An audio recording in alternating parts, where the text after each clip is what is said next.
A very good evening, everyone. The concept for today is changing poison into medicine. The process of changing poison into medicine begins when we approach difficult experiences as an opportunity to reflect on ourselves and to strengthen and develop our courage and compassion. Suffering can thus serve as a springboard for a deeper experience of happiness. From the perspective of Buddhism, inherent in all negative experiences is the profound positive potential. SGI members often speak of turning poison into medicine when they describe how their Buddhist practices enable them to transform a difficult, negative, or painful situation into something positive.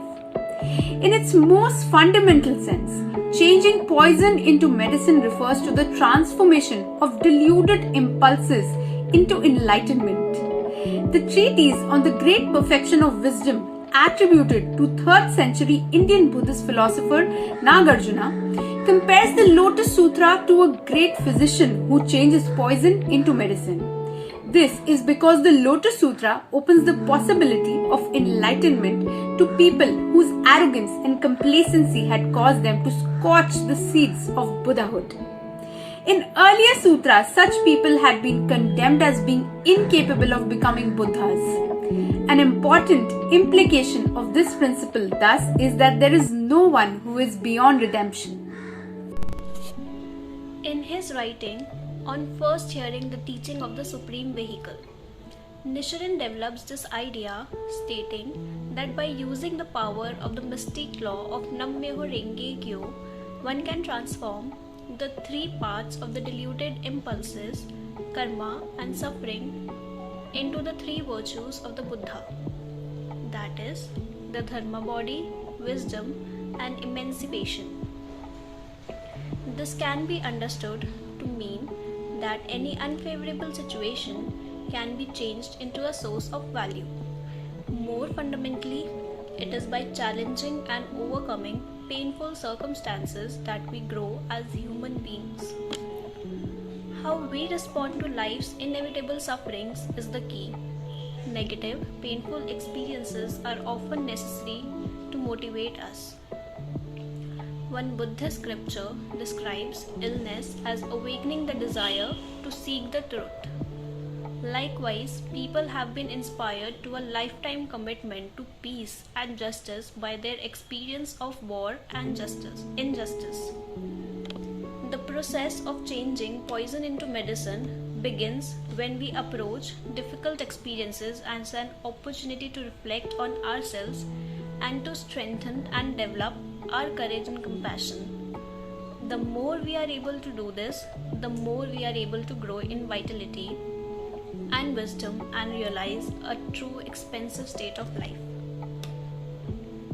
Suffering can thus serve as a springboard for a deeper experience of happiness. From the perspective of Buddhism, inherent in all negative experiences is this profound positive potential. However, if we are defeated by suffering or respond to challenging circumstances in negative and destructive ways, the original poison is not transformed but remains poison. Buddhism teaches that suffering derives from karma, the causes that we ourselves have created. The Buddhist teaching of karma is one of personal responsibility. It is therefore our responsibility to transform sufferings into value-creating experiences. The Buddhist view of karma is not fixed or fatalistic. Even the most deeply entrenched karmic patterns can be transformed. By taking a difficult situation, illness, unemployment, bereavement, betrayal, and using it as an opportunity to deepen our sense of personal responsibility, we can gain and develop the kind of self-knowledge from which benefit flows. Buddhism teaches that self-knowledge is ultimately awareness of our own infinite potential, our capacity for inner strength, wisdom, and compassion. This infinite potential is referred to as Buddha nature. The original meaning of the phrase, to turn poison into medicine, relates to this level of self-knowledge.